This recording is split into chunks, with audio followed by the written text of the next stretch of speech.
Hay un objeto que durante siglos ha generado fascinación, respeto y también hay que decirlo, una cantidad considerable de malentendidos. Se llama el Talmud. Y si alguna vez lo has visto en una fotografía o en una biblioteca, probablemente tu primera reacción fue, ¿pero qué es exactamente esto? Desde fuera parece un libro grande, imponente, de esos que ya amedrentan antes de abrirlos. Pero cuando lo abres y ves una de sus páginas, lo primero que piensas es que alguien cometió un error de diseño catastrófico. El texto central está rodeado de columnas más pequeñas que a su vez están rodeadas por anotaciones, referencias cruzadas, comentarios de distintas épocas, escritos en distintos estilos. Parece un caos total, pero no lo es. Para entender por qué estas páginas tienen este aspecto, primero hay que entender qué es el Talmud en realidad, y la respuesta más precisa no es que es un libro, es que es una biblioteca. Un solo volumen del Talmud puede contener más de 100 obras distintas, escritas por cientos de autores distintos a lo largo de casi 2000 años. Todo comienza en la antigüedad, cuando la ley judía, la Torá, se transmitía de manera oral.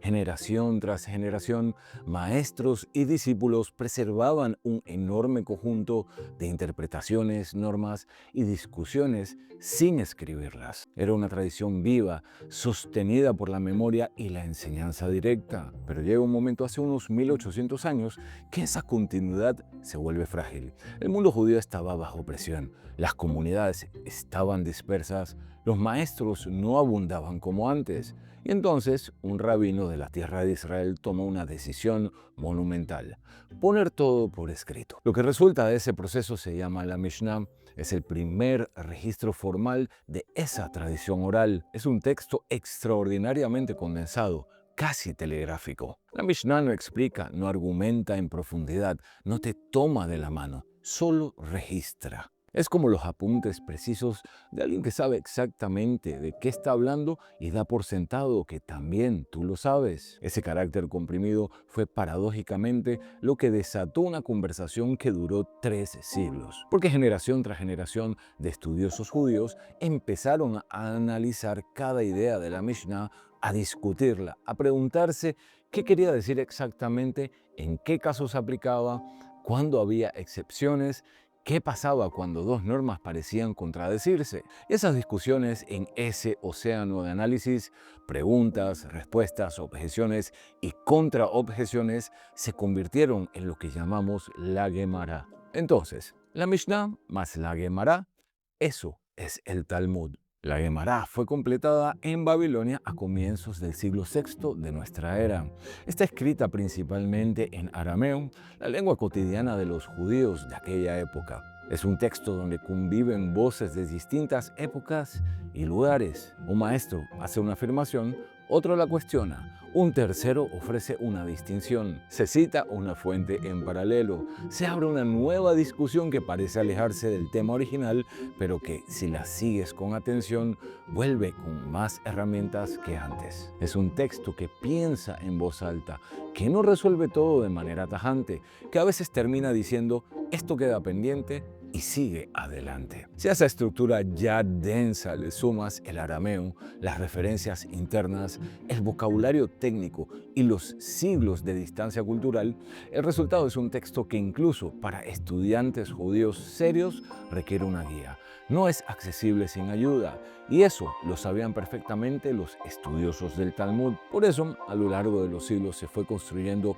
otro estrato: los comentaristas, personas que dedicaron su vida a descifrar, explicar, comparar y discutir el texto talmúdico y cuyas obras se volvieron tan fundamentales que terminaron imprimiéndose junto al Talmud mismo en la misma página. El más importante de todos ellos se llama Rashi, un rabino del siglo XI que escribió el comentario más claro, completo y accesible que existe hoy en día sobre el Talmud. Rashi acompaña el texto central desde las ediciones más antiguas porque sin él el Talmud es prácticamente inaccesible para cualquiera que no sea un erudito de primer nivel. Pero incluso Rashi genera reacciones. Otros estudiosos leen su comentario, encuentran preguntas que él no responde del todo, proponen lecturas distintas, señalan contradicciones con otros pasajes y así surge Tosafot, no un solo autor, sino una antología de comentarios de decenas de sabios medievales, varios de ellos discípulos y descendientes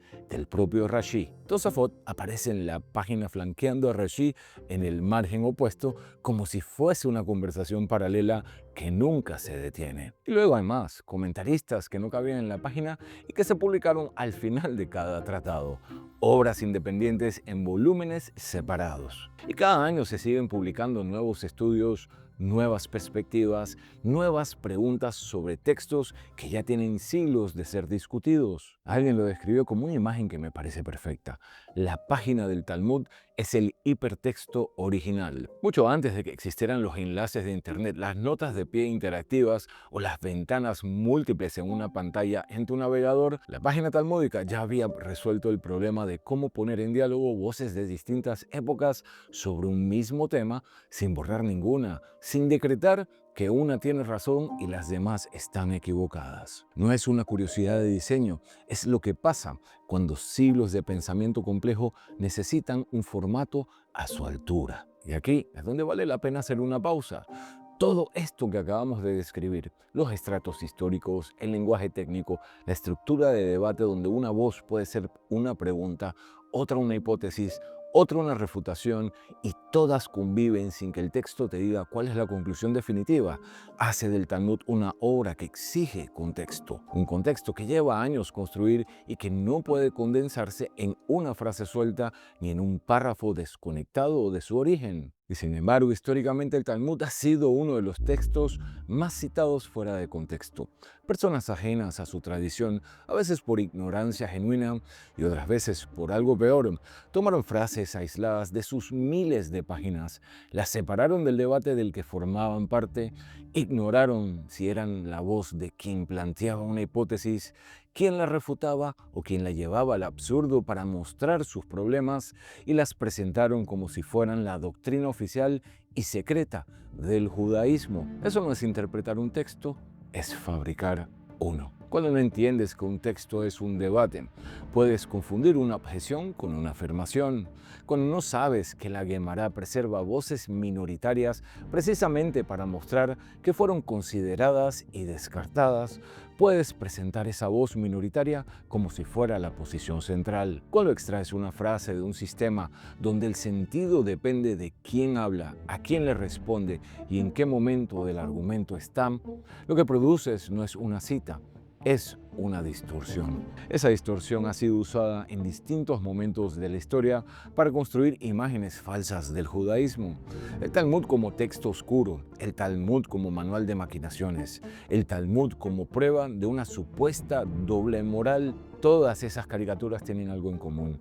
Ninguno de sus autores estudió el Talmud. Lo leyeron en fragmentos desordenados, sin guía, sin honestidad intelectual. Entender qué es realmente el Talmud no es solo un ejercicio académico, es también una forma de reconocer cuando alguien te está vendiendo algo fabricado, porque quien de verdad estudia este texto, quien se sienta con la Mishnah y la Gemara y los comentaristas y aprende a navegar esa arquitectura de siglos, no encuentra un manual de conspiraciones. Encuentra algo completamente distinto, una tradición intelectual que valoró el debate hasta el punto de preservar las opiniones perdedoras, que confió en que la pregunta honesta tiene tanto peso como la respuesta correcta y que apostó durante 2000 años a que el conocimiento se transmite mejor cuando se discute que cuando se impone. Eso es el Talmud, no un libro secreto, una biblioteca que aprendió a caber en una